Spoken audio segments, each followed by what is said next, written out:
Hello everyone, if you love touching animal stories and want to follow the inspiring journey of these adorable friends, don't forget to hit the subscribe button now so you won't miss any of our videos. Now, let's dive into today's emotional story. The morning mist hovered low over the quiet streets of Lakewood, a small town nestled between rolling hills and dense woodlands. The town had its early risers, shop owners setting up for the day, joggers taking advantage of the cool morning air, and children reluctantly heading to school. But nothing drew more attention than the sight that emerged through the fog: 5 towering Belgian Malinois moving in perfect unison, their lean, muscular frames fluid and controlled. They walked without leashes, their pace steady, their eyes scanning the environment with trained precision. At the center of the formation, guiding them with subtle hand movements and whispered commands, was a girl just 8 years old. Claire Morgan's small frame was nearly swallowed by the imposing figures of her dogs, yet they obeyed her with unwavering discipline. It was a sight that left onlookers speechless. How could such a young child control these animals with such ease? For many, it was awe-inspiring, but for others, it was unsettling. "I don't like it," muttered Eleanor Wainwright, a retired teacher and longtime town resident, watching from her front porch. A child that small? Those dogs could turn on her at any moment. Others were fascinated. "It's incredible," said Thomas Reed, the owner of the town's general store. "She walks them better than any trainer I've ever seen." But whispers and debates spread through Lakewood. How did Claire do it? Why was she always alone? And what secrets lay behind those silent walks? Claire hadn't always been silent. Before tragedy struck, she had been a bright, talkative child. Her parents, Daniel and Rachel Morgan, were renowned canine trainers who worked closely with law enforcement and military units, specializing in training Belgian Malinois for high-risk operations. Their home had always been filled with the sounds of barking, the clatter of training equipment, and the rhythmic commands of discipline and trust. That world shattered on a stormy night 2 years ago. A fatal accident on a slick highway took her parents away in an instant, leaving Claire under the care of her elderly grandfather, Henry Morgan. The grief was too much, and Claire simply stopped speaking. Doctors called it selective mutism, a trauma response. But Henry knew better. She hadn't just lost her parents. She had lost her entire world. The only thing that remained constant were the dogs: Ace, Shadow, Luna, Rex, and Bold, the elite Belgian Malinois her parents had trained from birth. They had once been working dogs, trained to detect explosives, chase criminals, and protect lives. Now they were Claire's protectors. While others saw Claire as a fragile child, Henry saw something else. His granddaughter had inherited her parents' gift, an unspoken connection with the animals that no one else could replicate. She spent hours reading her parents' old training journals, mimicking the movements and commands they had once used. Slowly, the dogs became more than just trained animals. They became her family, responding to her in ways no one else could. Henry had initially worried about her isolation, but as he watched her work with the dogs, teaching them new skills, reinforcing their training, he realized something profound. The silence that had consumed Claire wasn't a weakness. It was her strength. She spoke, just in a different way. When Henry's arthritis worsened, making it impossible for him to exercise the high-energy Malinois, Claire made her own decision. One morning, without a word, she clipped their leashes to her belt, stepped off the porch, and started walking. From that day on, the morning ritual began, growing more confident with each passing day. The town watched in fascination and concern. Eleanor Wainwright was among those most vocal about her unease. "She needs help, not a pack of dogs," she insisted at a town meeting. Others disagreed. "She's in control," Officer Caleb Matthews, a seasoned canine handler, pointed out. "Those dogs aren't just trained, they trust her." But trust would soon be tested in ways no one expected. The town of Lakewood was no stranger to gossip, but Claire Morgan and her dogs had become its favorite topic. Every morning, she walked them through the quiet streets, her silent presence commanding more attention than the town's busiest storefronts. She was a mystery, This tiny girl who moved with the grace and confidence of a seasoned trainer, her 5 Belgian Malinois responding with absolute obedience. Some admired her, others feared for her. Eleanor Wainwright was among the latter, a retired school teacher with a sharp tongue and a firm belief in what's right. She had made it her mission to express her concerns.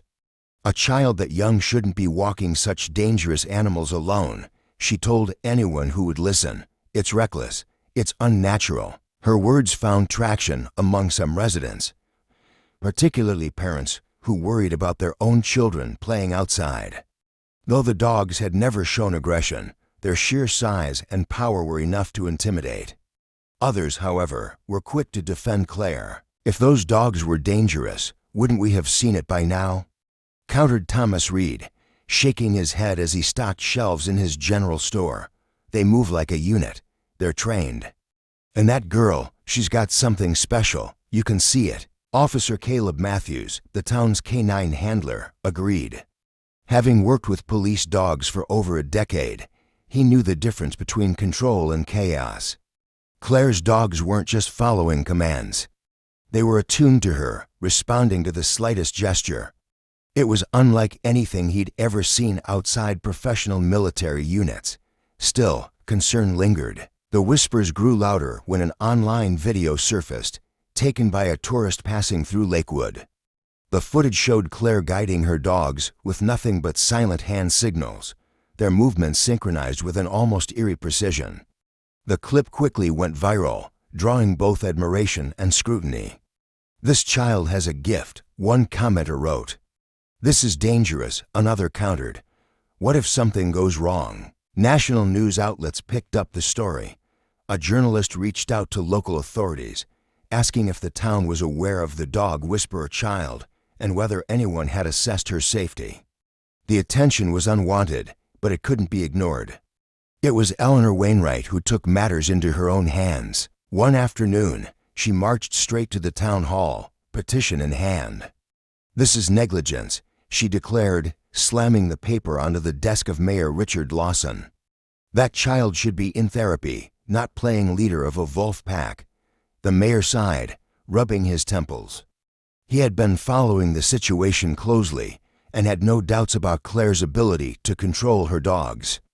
But public pressure was mounting. "We'll look into it," he promised. That same evening, Officer Matthews was dispatched to the Morgan home under the guise of a friendly visit. Claire had just returned from her walk, her cheeks flushed from the crisp autumn air. The dogs flanked her protectively as she stepped onto the porch, her grandfather Henry standing at the door. The officer hesitated. He didn't want to be the bearer of bad news. He respected Henry, and more than that, he respected Claire. But duty was duty. "There's been some concern from the town," he admitted. "People think Claire shouldn't be out alone with the dogs." Henry's expression darkened. "She's not alone," he said simply, gesturing to the 5 Malinois sitting at her feet. Matthews nodded. "I know, but there's been pressure from above. The mayor wants an assessment." Claire remained quiet, her eyes flickering with something unreadable. Henry placed a hand on her shoulder. "I assume this is non-negotiable?" Henry asked. Matthews sighed. "If we don't do it voluntarily, they might escalate it to child services." That got Henry's attention. He exhaled sharply, looking down at Claire. She didn't flinch, didn't shrink away. Instead, she stepped forward, her gaze meeting Matthews with quiet defiance. "Fine," Henry said, "we'll comply."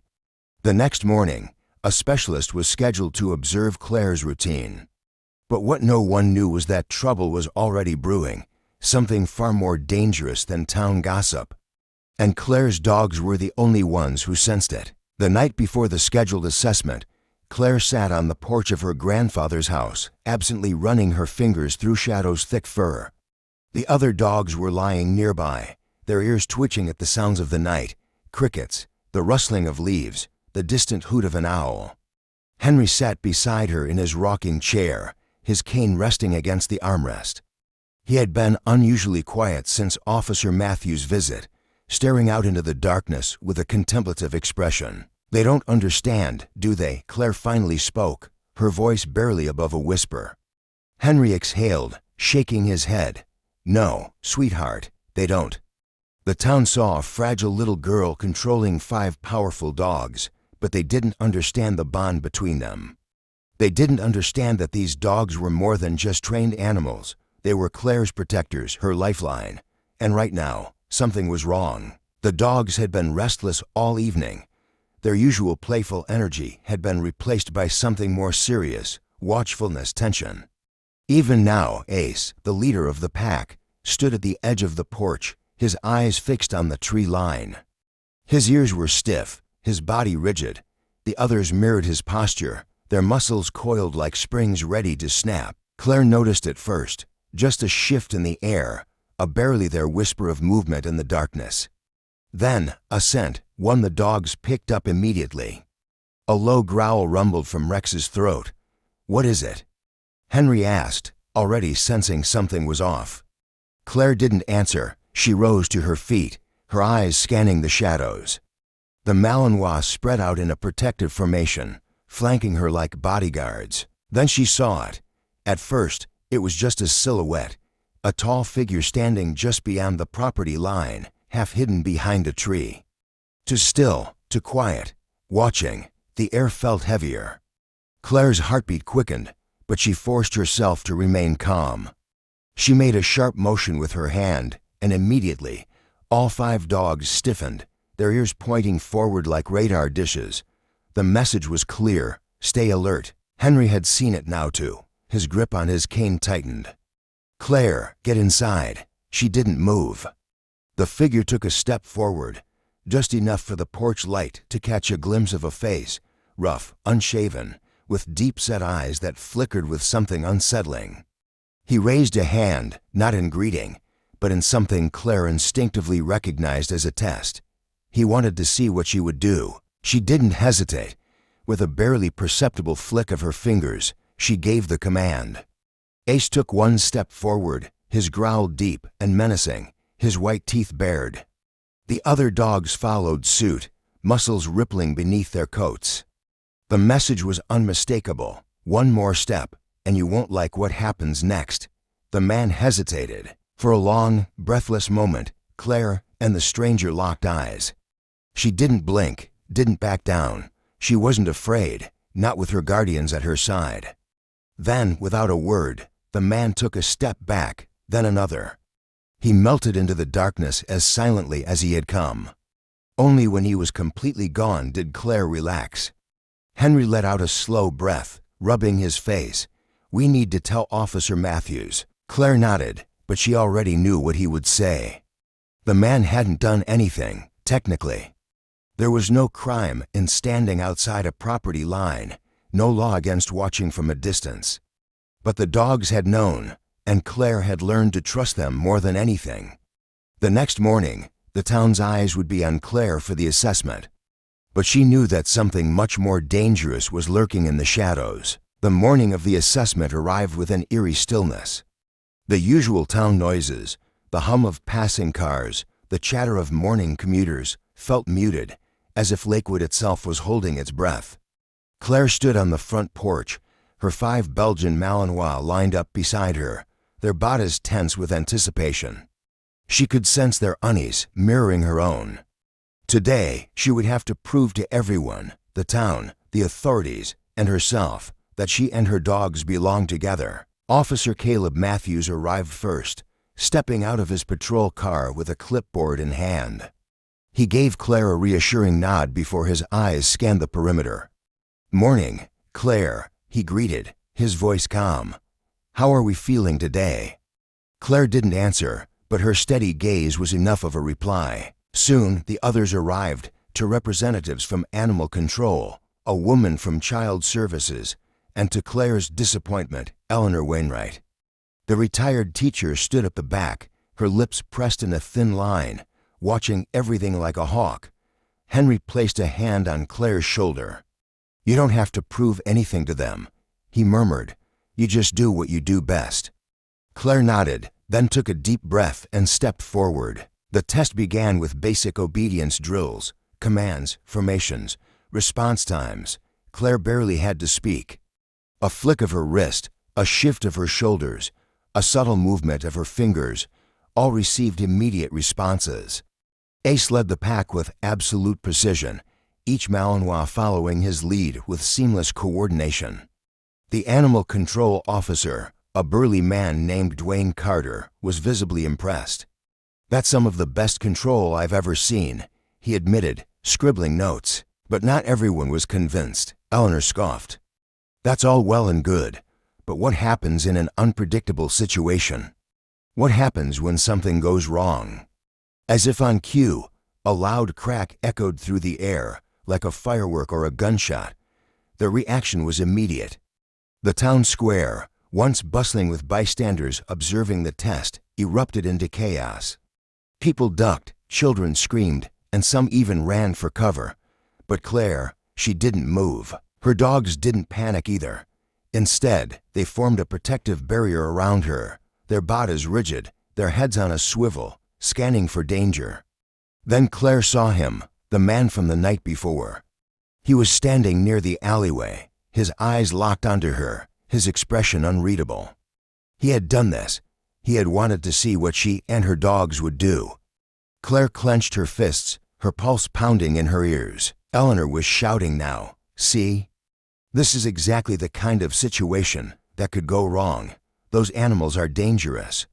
But before she could finish, something unexpected happened. One of the children, who had panicked, a little boy no older than 5, had tripped and fallen near the curb. The crowd had been too focused on the sound of the shot to notice, but Claire had, and so had her dogs. Without hesitation, Claire made a sharp hand motion, and Bolt, one of the fastest Malinois in the group, immediately broke formation, sprinting toward the crying child. The boy's mother gasped, expecting the worst, but Bolt didn't attack.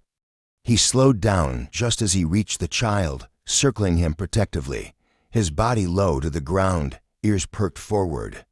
Then, gently, he nudged the boy with his nose, encouraging him to stand. The mother, tears in her eyes, rushed forward, scooping her son into her arms.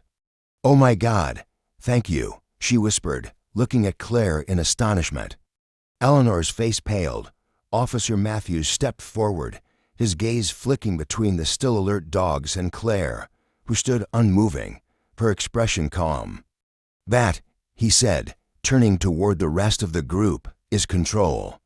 That is trust, and that is exactly why these dogs belong with her." The animal control officers exchanged glances before nodding.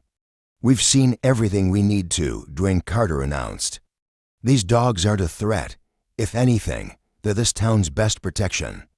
Claire let out a slow breath, relief washing over her. Eleanor Wainwright opened her mouth as if to argue, but then she stopped. Her gaze fell to Claire, then to Bolt, still standing beside the little boy. For the first time, something in her hardened expression softened. With a heavy sigh, she turned away. The assessment ended on that note, with Officer Matthews shaking Henry's hand and telling Claire, "You've got something special here, kid. Don't ever let anyone take that away from you." As the crowd dispersed, Claire turned back toward the alleyway, searching for the man. But he was gone, only the echo of his test remained. And she had passed. The story of Claire and her loyal Belgian Malinois teaches us a profound lesson about resilience, trust, and the unbreakable bond between humans and animals. Claire, despite her trauma and selective mutism, found her voice through her silent communication with the dogs. In a world that often underestimates children and disregards unconventional methods of healing, her journey reminds us that strength comes in many forms. She did not need spoken words to demonstrate leadership, nor did she require validation to prove her capability. Instead, her unwavering dedication and understanding of the dogs earned their trust, which in turn safeguarded her place in the community. This lesson extends beyond fiction into real life, where unconventional bonds and alternative forms of communication are often overlooked.